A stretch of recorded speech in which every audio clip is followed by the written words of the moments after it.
Good morning, this is Tom Filan of Kula for Karma.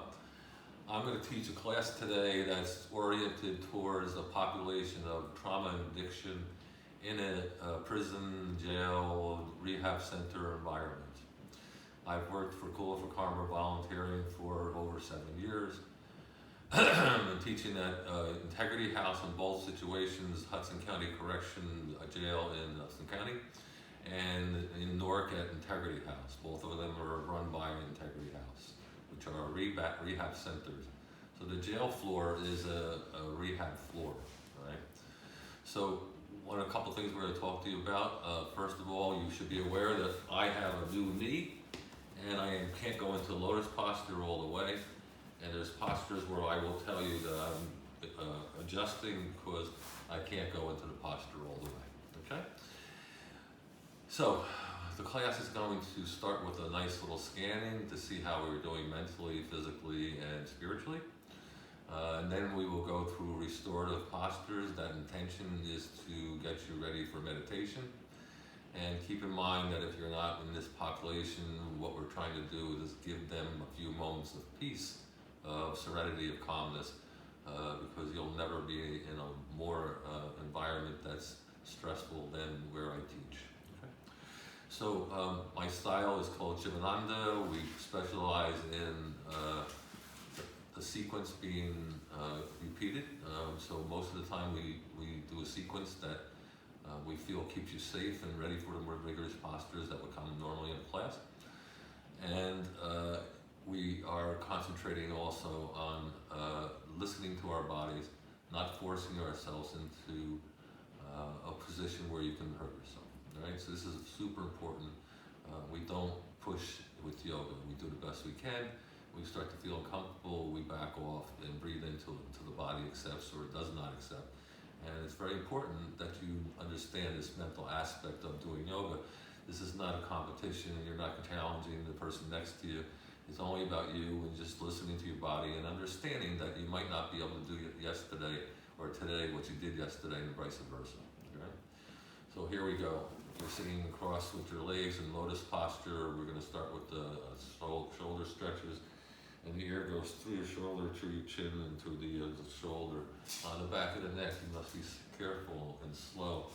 Because if you have a strain or a pull, you might hurt yourself. In this population, especially in the jail, I also teach in a state prison for another organization. And you should be aware that the beds are terrible, that the men sleeping on their sides, the shoulders push in and throw off the alignment of their neck and lower back the most. And most of my stuff is oriented towards making them feel better in that regard, opposite direction with the circular movements. So you teach differently, and I have taught for over 32 years in a regular class at the spa at the Glen Point in Teaneck, New Jersey.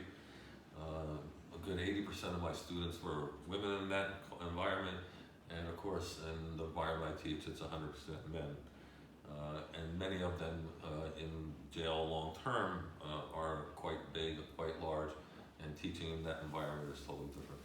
So circular movements, we have do a lot of postures to allow the shoulders to open up.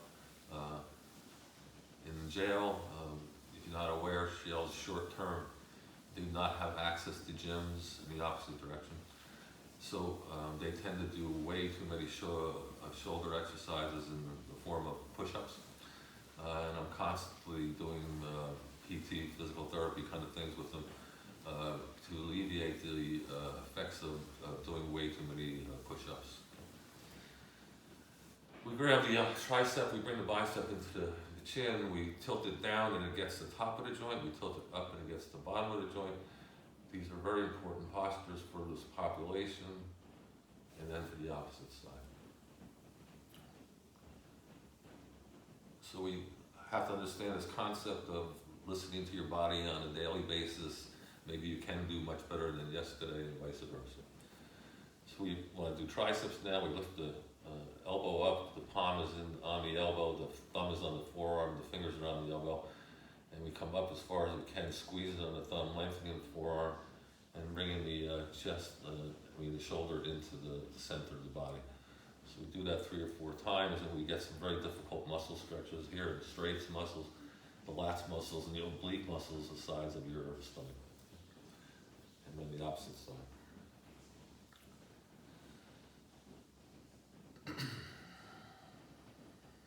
Okay. So the couple things that we adjust, kind of make them yoga postures by making them mindful. This is one of them. We try to get the shoulders to open up by movement, momentum. Momentum takes the blood and flows it into the muscle group and the muscles around it, and allows the muscles to stretch a little easier. Remember, when we're talking about this environment, we're talking about mostly 80% of the men are gigantic, big people. Okay? And then the opposite direction.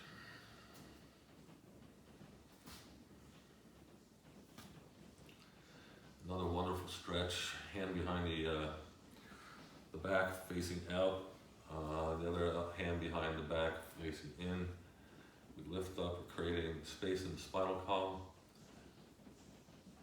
Very important that we understand that yoga physically not just makes you stronger, more flexible, but also creates spinal column health. Okay? So we do a lot of this stuff here because we get a lot of pinched nerves in this environment. And then spasms and then pain for these guys. Okay? So we do a couple cat-cow sitting, close the eyes and visualize the spine stretching from the axis up top to the coccyx on the bottom. I love it when they close their eyes because they get an idea of what's going on, better visualizing in their mind what's going on when they do the stretch.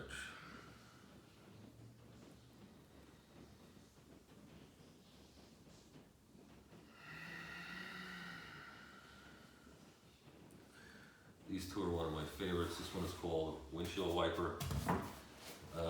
It's a real momentum one. So this is the second worst place that they have. It's at the top of their body, the neck area. They get a lot of lower back issues, and it's the same thing if you think about the way your body's structured. Your glute muscles are coming out, and when you're laying on your side, they make the spinal column not line up properly. And it ain't like they can go to the chiropractor. So what does that do? It gets the blood to flow into the muscle group. This is the place where our 3 biggest muscles in our body all come together.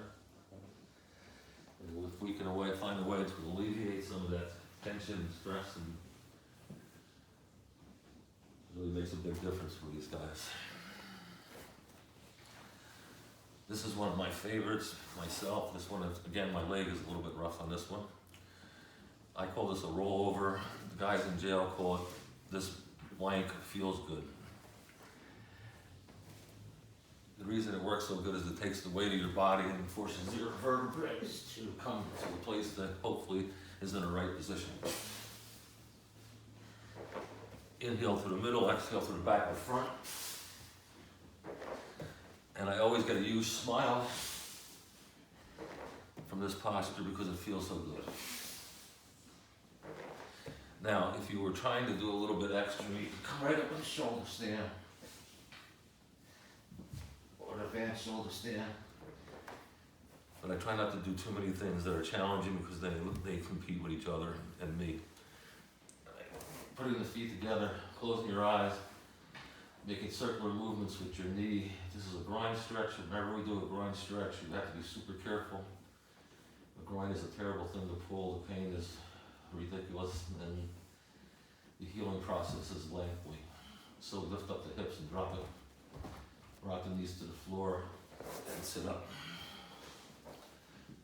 Hands come from back, hand on the side. The glute muscles stay where they are. The torso comes back until it's activated in the shoulder and the chest area, and the other side.